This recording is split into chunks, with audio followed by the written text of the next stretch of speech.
Moi, j'ai toujours été là. Après, je pense que cette, cette période un peu plus difficile aussi m'a fait reposer mentalement et aussi physiquement. Voilà, j'ai bien travaillé aussi depuis la préparation et aujourd'hui, je suis bien. Donc j'espère que ça va continuer surtout.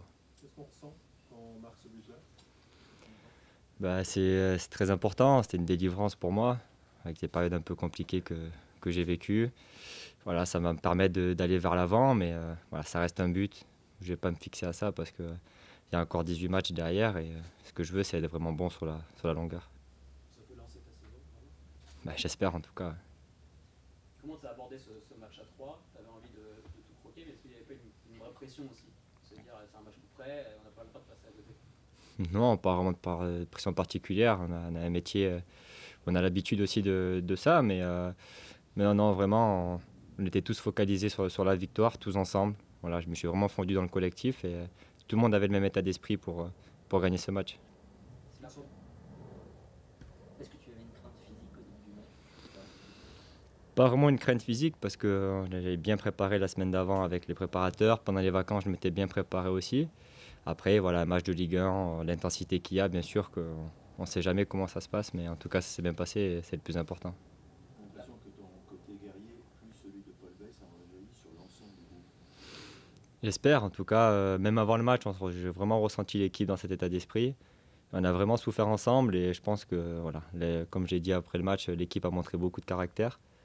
Et vraiment, si ça a rejailli sur l'équipe, tant mieux. Maintenant, je pense qu'avec Paul, on a à peu près le même état d'esprit aussi comme ça. Et si ça peut entraîner l'équipe, tant mieux. Tu vois les choses différemment, toi, de celle que par rapport à l'été dernier? Qu'est-ce qui est différent? Pas vraiment. Après, la période, c'est vrai qu'elle est très compliquée. Je reviens après une série très noire. Mais non, mon état d'esprit est toujours pareil. Tu as senti une vraie libération dans le vestiaire après cette victoire, chez vous les joueurs? Bien sûr que c'était important de renouer avec la victoire après cette série très négative. Maintenant, nous, ce qu'on veut, c'est vraiment créer une série parce que là, on est vraiment en manque de points. Bah, voilà, vraiment grappiller des points partout. Et ça va commencer par Caen dès demain. Donc nous, on est vraiment focalisé sur ça. On est content. Mais vraiment, ça reste une belle victoire. Mais ce qu'on veut, c'est en faire plusieurs de suite. Est-ce que Justement, c'est bien Gaëtan que le match arrive juste après là, et non pas une semaine après. Peu importe quand il arrive le match, je pense que l'état d'esprit de l'équipe elle est bonne. Elle est vraiment des conquérants en ce moment. En tout cas, peu importe qui arrive en face et la durée du match, on va être prêt. Est-ce que c'est important de retrouver des joueurs qui ont la culture club? Toi, tu es formé, Paul a Mhm. été formé aussi au club. J'ai l'impression que quand il y avait Marc Canus, Mathieu Chalais, Mhm. ils intervenaient quand ça allait pas. Est-ce que ça va être un plus? Ben, j'espère. En tout cas, on va vraiment apporter ça. On a vraiment cette identité-là tous les deux. Avec, il y a beaucoup de joueurs aussi formés au centre de formation qui sont là dans le groupe comme des jeunes joueurs. Mais bien sûr qu'on va se servir de ça, bien sûr de se servir de la culture du club pour essayer de sortir de ce mauvais pas.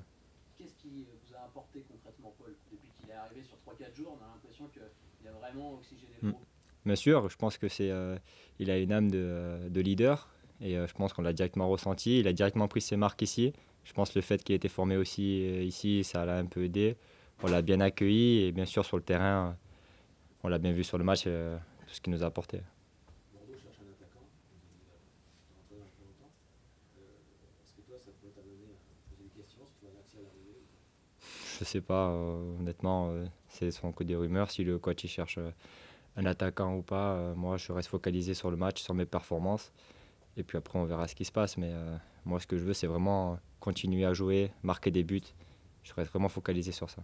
Est-ce que tu avais été perturbé par l'arrivée quand même de Nicolas Depréville pendant l'été? Vous savez, dans le foot, il y a la concurrence partout, tout le temps, dans les grands clubs, c'est toujours comme ça. Donc on s'adapte. J'ai toujours vécu ça. Donc on peut arriver de la concurrence au dernier moment, des fois pas de concurrence et on te fait confiance. C'est comme ça, il faut s'adapter, ça fait partie du métier. Et voilà, après il y a une concurrence qui a été mise, la concurrence est saine. Et voilà, maintenant je pense que ça va nous tirer vers le haut pour essayer de tirer vers le haut l'équipe aussi. C'est la première fois que tu connaissais ça quand même, de passer de numéro 1 à retourner numéro 2. Est-ce qu'on apprend justement? Ouais, dans ce sens-là, c'est vrai que c'était assez particulier. J'ai souvent fait l'inverse de 2 à 1. Mais voilà, ça fait partie de mon apprentissage aussi. Je me considère encore un jeune dans le foot, mais ça fait partie de mon expérience. Et peut-être que la prochaine fois, ben, je gérerai peut-être différemment certaines choses ou pas, je sais pas. Mais en tout cas, ça fait partie de mon apprentissage. Tu étais moins performant en début de saison, tu t'es retrouvé sur le banc, l'entraîneur. Mhm. C'est parce que tu réfléchissais trop, c'était ça? Je sais pas, c'est ça, c'est son ressenti. Et moi, je me sentais plutôt bien. Après, il a fait des choix, je les ai acceptés. Et puis voilà, maintenant, c'est du passé. Moi, ce que je veux maintenant, c'est de regarder vers l'avant. On a une deuxième partie de saison très importante à faire. Ce qui s'est passé derrière, mes pépins, les résultats de l'équipe, je préfère laisser ça derrière et me focaliser sur les 18 matchs de championnat qui nous attendent. Il y a eu le traumatisme de Vidéoton, le Mm. traumatisme de Grandville. Est-ce qu'on peut comparer? Derrière Vidéoton, vous aviez Plagy et derrière Grandville? Je ne sais pas si c'est comparable. Vidéoton a été vraiment très très dur pour l'équipe. Parce qu'on s'était battu vraiment toute la saison dernière pour vraiment essayer d'accrocher ça. Et c'est vrai que ça a donné un grand coup à l'équipe.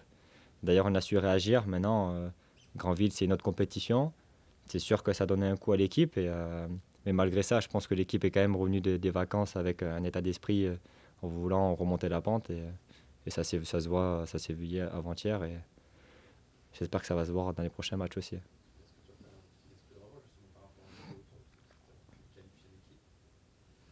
Esprit de revanche, bien sûr, parce que pour moi, c'était important cette compétition. Maintenant, c'est à moi d'être bon sur le terrain. C'est que comme ça que je vais passer à autre chose. Pour moi, c'est le plus important.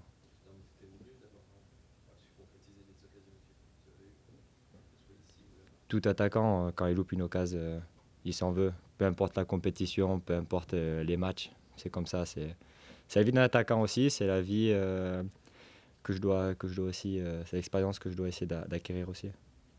Dans le jeu, tu retrouves un peu la même équipe que la deuxième partie de saison dernière? Tu es reparti sur la même chose, finalement, être dense, contrer, ou c'est différent? Déjà, c'est pas forcément les mêmes joueurs. Mais bien sûr, on va vraiment essayer de se focaliser sur nous, être bien ensemble, bien défendre ensemble. Parce que voilà, va falloir regagner de la confiance. L'année dernière, on a été une situation à peu près similaire aussi. Donc je pense que l'équipe est vraiment dans cet état d'esprit-là. Malcolm, tu as mis un bon ballon, c'est un très bon ballon. Ouais. Tu as l'habitude de jouer avec lui, tu as peur que ce soit le dernier qui te donne? Ça, c'est des rumeurs, je ne commente pas.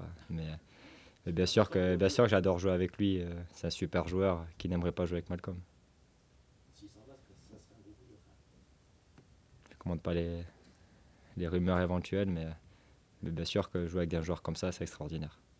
Et donc, on avait parlé de temps en temps sur le terrain. Mhm. À 3, vous définissiez. Avec Malcolm, ça va faire déjà 1 an et demi, 1 an qu'on joue ensemble. On se comprend, je sais comment il joue, il sait comment je joue, il connaît mes déplacements. Donc bien sûr, les automatismes se sont créés rapidement et puis on s'entend très bien en dehors du terrain aussi. Donc ça facilite les